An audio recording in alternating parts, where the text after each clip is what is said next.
Let's enable super dark mode on your iPhone. Now, if your iPhone screen is too bright, especially at night, we can always change that to a super dark mode. The first thing that we're going to do, and you probably already know this, is you can change it to dark mode. So this is the first step. We'll just change it from light over to dark, but you can make it even darker and even more blackout by doing two different things. The first thing that we will do is outside of here. You can see still the iPhone screen is pretty colorful and light. So I'm going to press and hold somewhere that there isn't an app.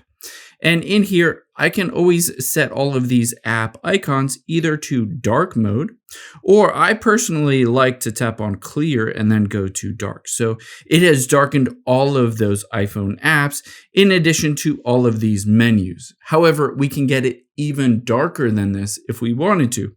You can see on all of these menus, the background is black, but the items here have kind of a gray outline around them. We can remove that gray outline just by going back to the beginning of your settings and changing something in the accessibility.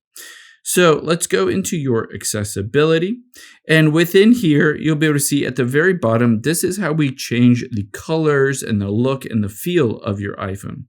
However, one really helpful one is reduce white point.